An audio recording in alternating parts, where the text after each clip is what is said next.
नमस्कार, आभार, अभिनंदन। सभी विद्यार्थियों का स्वागत है आपके इस प्यारे से channel YouTube S English classes YouTube channel पर। डियर स्टूडेंट्स, तो जैसा कि आप सभी जानते हैं कि ऑनर्स की हम लोग शानदार जानदार तैयारी कर रहे थे और लिटरेचर की दुनिया को हम लोग बहुत ही अच्छे तरीके से एक एक चीज को मैंने हैंड रिटन नोट्स दे दे के आपको कराया है। और उस कड़ी में हम लोग आगे बढ़ते हैं और आज से अपना शुरू करेंगे। क्या शुरू करेंगे तो आप देख सकते हैं, बहुत ही खूबसूरत पोयम है।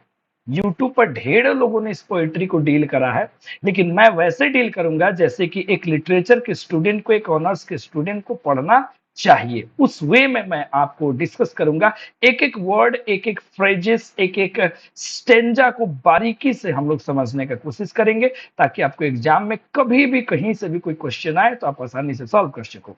उससे पहले आप सभी डिस्क्रिप्शन बॉक्स में जाएंगे और पीछे के जितने भी पोइट्री सेक्शन से रिलेटेड वीडियोज हैं उसके लिंक अवेलेबल है, आप उन सभी को देख लीजिए ताकि आपकी तैयारी में चार चांद लग सके। तो आइए देर न करते हुए शुरू करते हैं रिट्रीट को। देखिए, रिट्रीट शब्द का मतलब क्या होता है प्यारे बच्चों? पहले तो मन में यही आना चाहिए कि रिट्रीट शब्द का मतलब क्या है। तो देखो, रिट्रीट शब्द का अर्थ, इससे एक शब्द बना है रिटायर और उससे बना है रिटायरमेंट। इसका मतलब होता है पीछे आना। मतलब आप कह सकते हो कमिंग बैक, ठीक है ना। पीछे हटना, पीछे आना मतलब होता है रिट्रीट का। अब ये रिट्रीट के लेखक कौन है? तो लेखक है हेनरी वैगन। हेनरी वैगन है 17वीं सेंचुरी के। इनको क्या क्या कहा जाता है तो याद रखिएगा, इनको एक मेटाफिजिकल पोएट कहते हैं और मेटाफिजिकल के बारे में मैं पढ़ा चुका हूं। इनको डिवोशनल पोएट भी कहा जाता है। डियर स्टूडेंट, डिवोशनल का मतलब होता है आध्यात्मिक, जो ईश्वर वगैरह से प्रेम रखे वैसे कवि को। अब इनके बारे में थोड़ी सी जानकारी रखते हैं, क्योंकि जब भी आप समरी लिखेंगे, क्रिटिकल अप्रिसिएशन करेंगे, तो आपको इतना जानकारी रहना जरूरी है। बोलो हाँ या ना? बिल्कुल। तो पहला बात, बॉर्न, इनका जन्म कब हुआ था? 1662 में जन्म हुआ था और इन्होंने पढ़ाई किया था जेजस कॉलेज ऑक्सफोर्ड यूनिवर्सिटी से, ठीक है। इनका डेथ हो गया था 1695 में। Okay. He was much influenced by poetry of Herbert. वो जो हर्बर्ट लेखक थे, उनके पोएट्री से बहुत ज्यादा प्रभावित थे। ये तो यहाँ तक कि उनको इमिटेट भी ये किया करते थे, उनकी उनकी नकल कर लेते थे ये। He is regarded one of the great metaphysical poets। इनको बहुत जैसे मेटाफिजिकल पोएट्स और साले हैं ना, जॉन डन वगैरह है, उन्हीं की श्रेणी में इसको एक बहुत महान मेटाफिजिकल माना जाता है। और कब के? 17th सेंचुरी के। इनको डिवोशनल पोएट भी कहते हैं, जो ऑलरेडी मैंने आपको ऊपर में लिखा है, डिवोशनल पोएट। ठीक है डियर स्टूडेंट्स, तो ये भी नाम याद रखेंगे। आखिर यहाँ जो रिट्रीट है, जो अपना कविता का, पोयम का जो टाइटल है, वो टाइटल का एक्चुअल मतलब क्या है? तो एक्चुअल मतलब ये है जो मैंने लिखा है। The retreat probably means the period और retirement.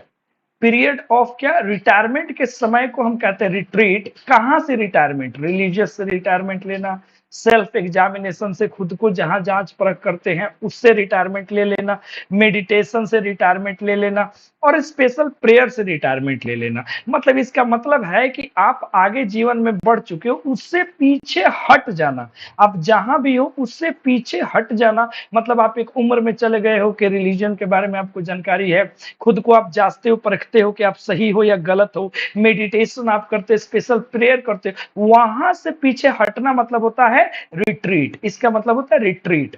The word also means, इस वर्ड का मतलब ये भी होता है द प्लेस ऑफ रिटायरमेंट, यानी कि एक ऐसा जगह जहां आप जाना चाहते हैं या चले गए हैं। मतलब आप यहां हैं और यहां से आप यहां आना चाहते हैं, तो this is called the retreat.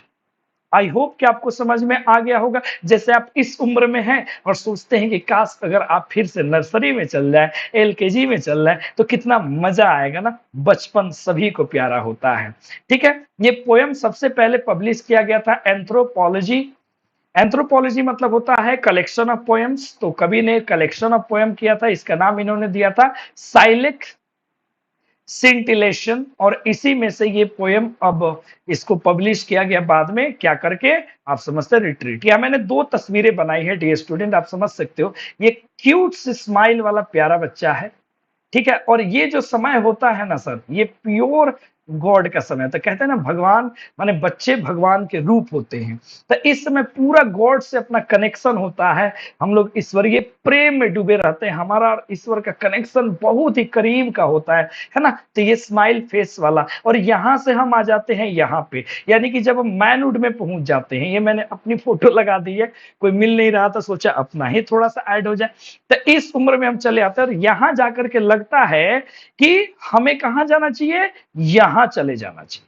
तो हम इस उम्र से यहाँ जो रिट्रीट करना चाहते हैं, जो हम हटना चाहते हैं, वही इस कविता का नाम रखा गया है, टाइटल रखा गया है। तो उम्मीद करते हैं आपको टाइटल क्लियर हो गया कि रिट्रीट का मतलब होता है कमिंग बैक, पीछे आ जाना। पीछे किससे आ जाना, अपने विचारों से पीछे हट जाना। ठीक है, क्योंकि उम्र में तो हम पीछे आ नहीं सकते हैं, तो अपने विचारों से पीछे हट जाना, यही सारी बातें इसमें की गई है। समझ में बात आ गया होगा, बिल्कुल सही। तो आइए पोयम की तरफ चलते हैं, बहुत मजा आएगा पोयम पढ़ के, और इस तरीके से पोयम पढ़ोगे ना पूरा जीवन याद रहेगा कि वाह क्या किसी एक कम उम्र के टीचर ने तुम्हें पढ़ाया था, है ना। आ जाओ पोइट्री के पास चलते हैं। शानदार जानदार सबक तैयार है ना भाई। अगर पोयम अच्छी लगे तो लास्ट में जरूर जरूर आप एक अच्छा सा कमेंट छोड़ना, नए होंगे तो सब्सक्राइब कर लेना। खैर ये तो फॉर्मेलिटी है, मानो तो अच्छा ना मानो तो भी अच्छा। खैर यहाँ पे रिट्रीट बाय एनरी वैगन, पहला लाइन क्या है बहुत प्यार से समझना। देखो पोइट्री मेरा बहुत फेवरेट चीज है, इसीलिए आप देखे होंगे मैंने एक पोएम डाला कंसोलेशन, बहुत बच्चों ने प्यार दिया, और अच्छा भी लगता है जब आपके सुंदर सुंदर कमेंट्स आते हैं। Well, happy those early days. देखो यहाँ पे दोज का मतलब क्या होता है, अभी नहीं उन दिनों। अर्ली का मतलब जो शुरुआती के दिन होते हैं, तो मेरे जो शुरुआती के दिन थे, वो क्या दिन थे, वो क्या थे, हैप्पी थे। यानी कि जब मैं बच्चा था, जब मेरा बचपन का समय था, तो मैं हैप्पी था। When I signed in my angel infancy, देखो एंजल मतलब क्या होता है, गॉड। इन्फेंसी मतलब क्या होता है, बचपन की अवस्था, जो मैंने पिक्चर दिखाया था। तो जब मैं अपने बचपन, कैसा बचपन, वाओ, एंजल इन्फेंसी मतलब ईश्वर के बच्चे के रूप में जब मैं साइन किया करता था, जब मैं चमकता था। ठीक है, यानी कि जब मैं बच्चा था, जब मैं एंजल इन्फेंसी हुआ करता था, ईश्वर का बच्चा ईश्वरीय रूप में हुआ करता था, उस समय मैं चमकता था। Before I understood this place, यहां दिस प्लेस का मतलब हो गया अर्थ, जहां पे मैं हूं। Before I understood this place, इस प्लेस को, इस प्लेस को, अर्थ को मैं समझ पाता उससे ही पहले, यानी कि जब मैं छोटा से थोड़ा सा बड़ा हुआ, तो जब मैं इस दुनिया को समझ पाता उससे पहले मेरे साथ क्या हुआ, appointed for my second race. तो मैं बचपन से निकल के अपने जीवन के दूसरे पड़ाव में चला गया। समझ रहे हैं कहानी को, यानी कि मैं बचपन में चमकता था, बड़ा खुश था, चूंकि एंजल इन्फेंसी था। लेकिन जैसे मैं इस दुनिया को समझ पाता, मैं कहा अपॉइंटेड हो गया, अपॉइंटेड फॉर, मैं चला गया अपने सेकेंड रेस में, अपने दूसरे उम्र के पड़ाव में। और taught my soul to fancy aught, अब समझना बड़े ध्यान से। और टॉट सिखाया गया मेरे आत्मा को, फैंसी ऑट, फैंसी ऑट का मतलब होता है दिखावा बनावटी चीजें। तो जब मैं सेकेंड रेस में गया, तो मेरी मेरे मेरे आत्मा को सिखाया गया कि भैया तू फैंसी ऑट करो, दिखाओ दुनिया को, आर्टिफिशियल चीजें दिखाओ कि तुम कितने बेहतरीन हो, कितने स्मार्ट हो, हैंडसम है, तुम्हारे पास कितना पैसा है, वाह आईफोन रखता है, ये रखता है, वो रखता है। तो जब मैं सेकेंड रेस में आया, तो उस समय मुझे ये सारी चीजें सिखा दी गई। बट अ वाइट, लेकिन वाइट का मतलब एक प्योर, बिल्कुल शुद्ध, सेलेस्टियल थॉट। सेलेस्टियल मतलब क्या हो गया, मतलब यहां गॉड से रिलेटेड। सेलेस्टियल मतलब तो ऐसे तो इसका मतलब होता है आकाश, आकाशीय, इसका मतलब समझ जाओ ईश्वरीय, और थॉट मतलब क्या, विचार, मतलब। लेकिन जब मैं सेकेंड रेस में आया, तो मुझे ये आर्टिफिशियलिटी सिखाई गई, और मेरा क्या छूट गया, जो मेरा सेलेस्टियल थॉट था, बिल्कुल प्योर था, बिल्कुल वाइट था, वो मेरा कहीं ना कहीं छूट गया। कहां पहुंच गए, सेकेंड रेस में। व्हेन एट, जब, एट, हालांकि, I had not walked avert, हालांकि मैं उन दिनों अभी ज्यादा दूर तक नहीं निकल पाया था, मतलब मैं यहां था, और इस उम्र में हमको जाना था, अभी थोड़ा ही दूर तक हम चले थे, तब तक इतनी सारी चीजें समाज ने हमको क्या किया, सिखा दिया भैया। A mile or two, from my first love. A mile or two का मतलब होता है शॉर्ट डिस्टेंस, 1 या 2 मील मतलब छोटी सी दूरी। मैं सेकेंड रेस में आ गया था, छोटी सी दूरी मैंने तय कर लिया था। किससे दूर हो गया था? अपने फर्स्ट लव, अपने पहले प्यार से। और बचपन का पहला प्यार एक ही चीज होता है, वो होते हैं ईश्वर। तो उनसे मैं कहा थोड़ी दूर में निकल के आ गया था। एंड लुकिंग बैक, और जब मैं पीछे देखता हूं, एट शॉर्ट स्पेस, वो थोड़ी सी दूरी पर, could see a glimpse of his bright face. यहां देखो, हिज में एच बढ़ा दिया गया है। एच, हिज का मतलब सीधा है भगवान जी का। भगवान जी का क्या चमकता हुआ चेहरा। ग्लिम्सेस माने झलकिया, कुड माने सकता था, सी मैंने देखना। यानी कि जब मैं पीछे देखता हूं, आज मैं जिस पड़ाव पे यहां से निकल के मैं यहां आया हूं, अगर मैं पीछे की तरफ देखता हूं तो उस ईश्वर के चमकते हुए चेहरे की झलकियां मैं देख सकता था। समझ रहे? मतलब अपने बचपन की यादों को मैं रिकॉल करता था कि वाह क्या शानदार मेरा बचपन था। When on some glided cloud or flower, समझना बड़े ध्यान से, यहां गिल्डेड लिखा हुआ है। गिल्डेड का मतलब होता है सीधा मतलब गोल्डन, ठीक है ना? ठीक है, गोल्डन क्या? बादल या फिर फ्लावर। यानी कि जब मैं बचपन था, बचपन में मैं क्या करता था कि मैं बादलों को चमकते हुए और फूलों को क्या करता था, मैं निहारता था। मैं गेजिंग सोल, गेज मतलब निहारना, सोल माने आत्मा, मेरी आत्मा उनको निहारती रहती थी। वो डोएल जहां मैं निवास करता था एन आवर, घंटों घंटों तक। यानी कि जब मैं बचपन में था ना, ठीक है ना, कैसे बच्चा सो जाता है तो ऊपर की तरफ बिल्कुल बच्चा देखते रहता है। तो ऊपर में आकाश को फ्लावर को चमकते हुए मैं घंटों घंटों तक देखता था। यानी कि उस समय ये सारी जो चीजें थी ना, एकदम ईश्वरीय चीजें थी, उसमें कोई सोचने की बात नहीं है। लेकिन कभी कहता है in those weaker glories spy, लेकिन वो कितनी भी खूबसूरत चीजें थी, लेकिन भगवान से ऊपर तो नहीं ना हो सकता है सर। बड़े ध्यान से समझने का कोशिश कीजिएगा। देखो, पोइट्री बड़ी लोग समझाने की कोशिश करते हैं, लेकिन कहीं ना कहीं दिक्कत होता है। वीकर ग्लोरीज का मतलब होता है the beauty of earthly things in comparison with those in heaven is dull. यानी कि ये जो ब्राइट क्या था, गोल्डन क्लाउड था, फ्लावर था, ये तो अर्थ की चीजें है ना, धरती की चीजें है ना। लेकिन ये अगर ग्लोरीज स्पाई, यानी कि अगर भगवान यानी कि ईश्वरीय, यहां समझ जाना, स्पाई का मतलब ईश्वरीय, अगर उनकी महिमा के सामने देखा जाए तो ये सब के सब बेकार हैं, सब के सब कमजोर है। यानी कि धरती पे जितनी भी चीजें हैं, चाहे जितनी भी खूबसूरत हो, ईश्वर के शक्ति के आगे तो सब बेकार है। सम साइडोज ऑफ एटर्निटी, समझेंगे? साइडोज ऑफ एटर्निटी का मतलब होता है reflection of the everlasting glory of heavenly things. यानी कि अनंत तक, एटर्निटी मतलब होता है अनंत तक जो चीजें चलती हैं, यानी कि ईश्वरीय जो प्रेम है, जो भावनाएं हैं, उनकी छत्र छाया, उनकी क्या हुआ, छत्र छाया के सामने ये सारी चीजें, ये क्लाउड, ये फ्लावर, ये पहाड़, ये पर्वत, ये सब कुछ वीकर है, सब कुछ बेकार है। किनकी छाया के सामने? भगवान की अनंत काल तक चलने वाली छाया के सामने। बिफोर आई टॉट, इससे पहले मुझे सिखाया गया, मुझे सिखाया गया, मेरे जुबान को सिखाया गया कि भैया तुम अपने जुबान से किसी को घायल कर दो।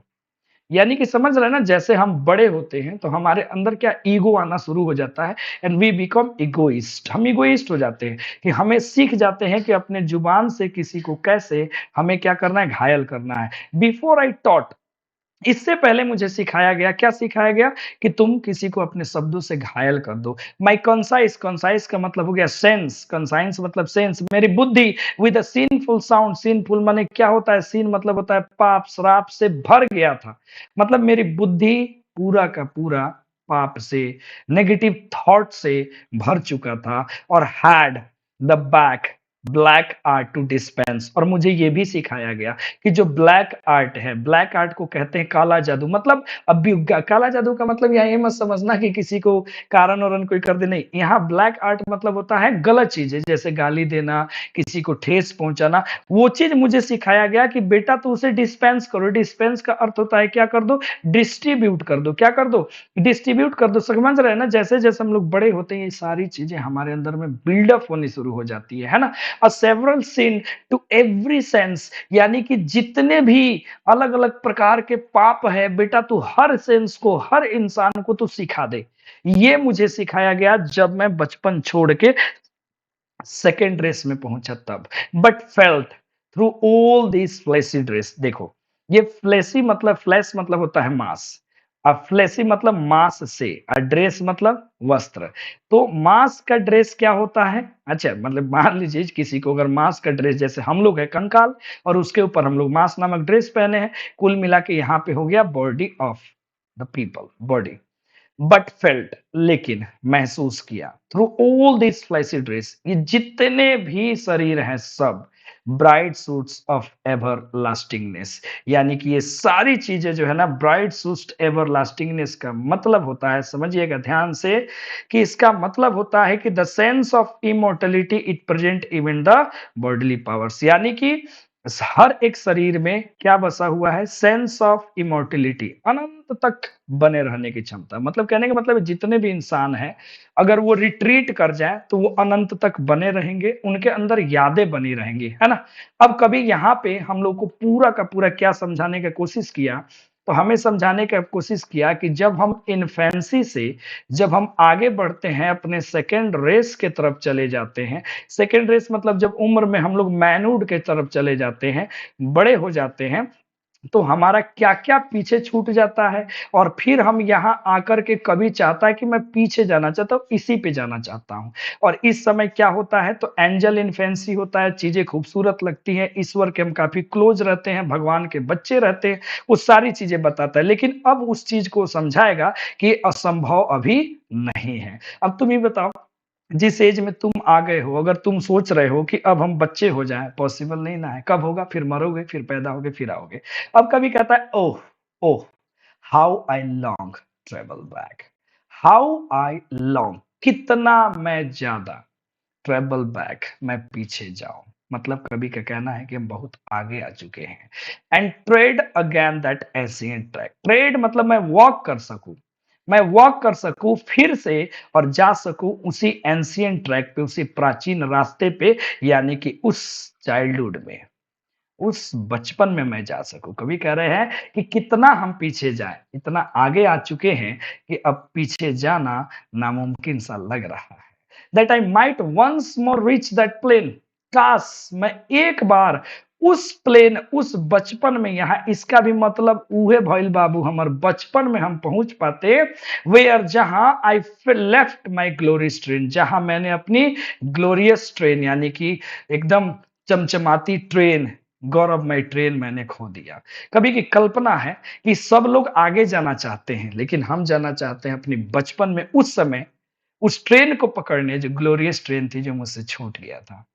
फ्रॉम वेंस, वहां से, द इनलाइटेड स्पिरिट सीच, और वहां से हम क्या देखते हैं, जो इनलाइटेड प्रकाशमय स्पिरिट है वो देखते, the shady city of palm trees. वाह, सैडी सिटी ऑफ पाम ट्रीज का मतलब समझिएगा, ये बाइबल में बेटा याद रखिएगा, बाइबल में जहां जेजस रहा करते थे ना, उस जगह को, उस सिटी को कहा जाता है the shady city of palm tree.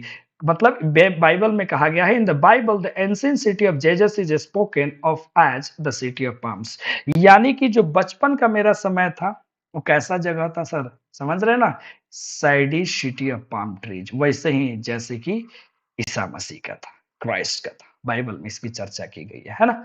But लेकिन उफ, my soul wish too much stay, अब मेरा हृदय जो है ना बहुत ज्यादा ठहर गया है। आई इज ड्रंक, ऐसा लगता है जैसे किसी ने इसे पिला दिया हो। स्टेगर, ऐसा लग रहा है जैसे मैं लटखटा रहा हूँ, कहाँ लड़खड़ा रहा हूँ, अपने रास्तों में। मतलब मैं यहाँ पहुंच गया हूँ, मैं ठहर गया हूँ, मैं लड़खड़ा रहा हूँ, हम इन्हें नहीं जा सकते हैं, ये बता रहे हैं।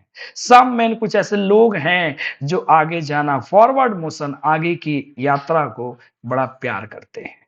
बट बाई बैकवर्ड्स, लेकिन मुझे तो पसंद है बैकवर्ड स्टेप्स वुड मूव, मुझे तो पीछे जाना पसंद है। मतलब लोगों से कंपैरिजन कर रहे हैं कि कुछ लोगों को जीवन में आगे जाना पसंद है, लेकिन मैं एक ऐसा प्राणी हूं कि मुझे पीछे चलना पसंद है। एंड व्हेन दिस डस्ट, ये डस्ट का मतलब हमेशा याद रखना, यहाँ पे बॉडी ऑफ द पोएट है, ठीक है। When this dust falls to the urn, urn का मतलब देखो, अर्न शब्द का प्रयोग किया जाता है, समझेंगे। इसका मतलब होता है कि will die and be reduce to ashes. Fall to the urn, ये एक फ्रेज है, फॉल टू द अर्न, इसका मतलब होता है मर जाना और किसमें परिवर्तित हो जाना, एसेस में, यानी कि राखों में परिवर्तित हो जाना। ठीक है, इसका मतलब होता है। अर्न का मतलब होता है एक ऐसा वेसल, एक ऐसा बर्तन जिसमें जो रोमन्स लोग हुआ करते थे, उसमें डेड बॉडी को जो उसके जलाने के बाद में अगर उसके एसेस बचते थे उसको रख लेते, जैसे हम लोग, या नहीं होता मरने के बाद कलश में अस्थियां रखी जाती है, उसे अर्न कहते हैं। तो कह रहे हैं कि हम कब वहां जाएंगे, कि जब हमारा शरीर मर जाएगा, राख में परिवर्तित हो गए, उस वैसल में चला जाएगा, इन दैट स्टेट, उस अवस्था में, आई केम, मैं फिर से आऊंगा, मैं फिर से दोबारा आऊंगा। तो डियर स्टूडेंट्स, कवि कहते हैं कि मरणोपरांत फिर से हम जन्मेंगे और फिर से हम जाएंगे। तो कैसा लगा, मैं उम्मीद करता हूं कि ये आपको बहुत शानदार लगा होगा, जितने भी लोगों ने पढ़ाया होगा उम्मीद करते हैं बेस्ट लगा होगा। तो प्यारा सा कमेंट छोड़िए और चैनल पर नए हैं तो सब्सक्राइब कर दीजिए। फिर मिलते हैं अगली क्लास में, जबरदस्त पोइट्री को सीखेंगे।